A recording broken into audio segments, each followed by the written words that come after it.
السلام علیکم ورحمۃ اللہ وبرکاتہ۔ نحمد و نصلی علی رسولہ الکریم، اما بعد،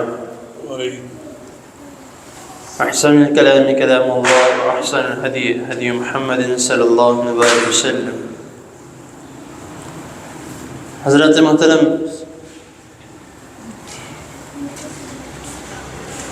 کتاب البیوع میں ایک نیا باب الشفعۃ، شفع کا بیان۔ اس باب میں ہمسایوں کے متعلق اور جو لوگ ہمارے ساتھ کاروبار میں شریک ہوتے ہیں ان کے متعلق، یا جو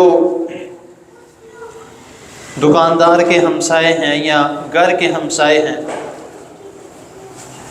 ان کے متعلق اس باب میں بیان کیا گیا ہے، اور ان کی ایک فضیلت سمجھ لیں کہ اس میں بیان کی گئی ہے۔ شفع سے محدثین نے دو معنی بیان کیے ہیں، کہ ایک معنی تو انہوں نے یہ بیان کیا ہے کہ ہمسائے کے متعلق، اور دوسرا انہوں نے معنی اس میں بیان کیا ہے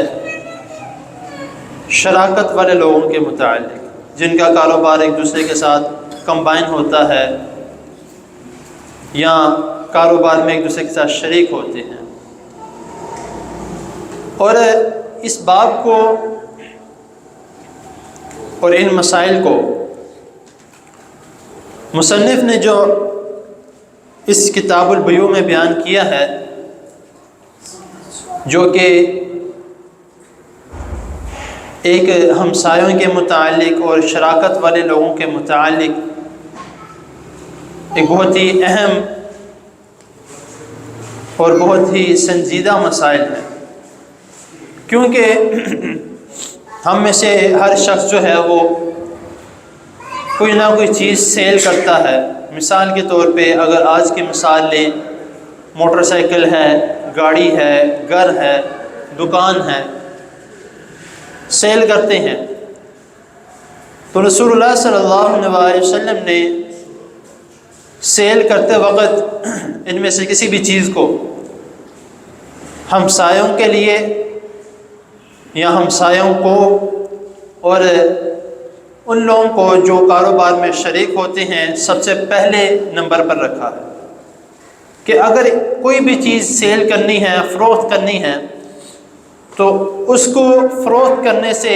اور اعلانیہ فروخت کرنے سے پہلے جو ہے وہ اپنے ہمسایوں کو پوچھو یا ان لوگوں کو پوچھو جو تمہارے ساتھ کاروبار میں شریک ہیں۔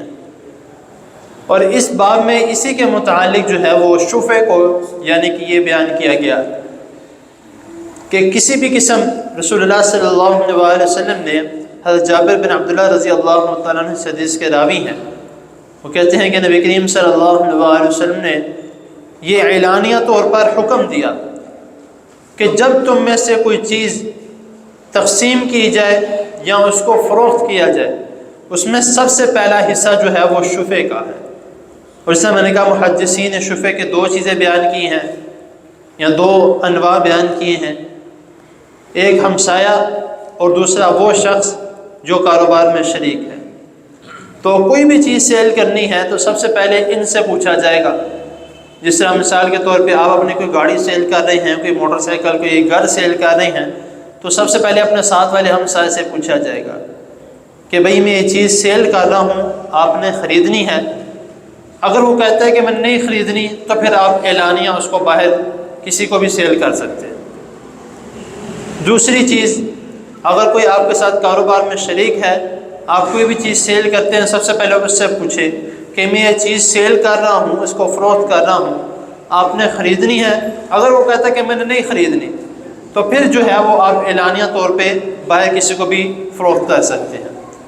آگے اس کے متعلق جو احادیث آ رہی ہیں کہ اگر آپ ان سے اجازت نہیں لیتے یا ان سے پوچھتے نہیں ہیں تو پھر ان کا قرآن و حدیث میں نبی کریم صلی اللہ علیہ وسلم نے کیا رائٹ رکھا ہے یا ان کا کیا حق ہے، اس کے متعلق انشاءاللہ تعالی میں اگلی حدیث میں بتاؤں گا کہ ہمسایوں سے یا شریک جو ہیں شراکت میں جو حصے دار جو لوگ ہیں تو ان سے نہ پوچھنے کے متعلق نبی کریم صلی اللہ علیہ وسلم کیا فرمایا ہے۔ اللہ تعالیٰ کی حضور دعا ہے اللہ تعالیٰ ہمیں جو سنا اس کو سمجھنے کے اس پر عمل کرنے کی توفیق عطا فرمائے۔ جزاکم اللہ۔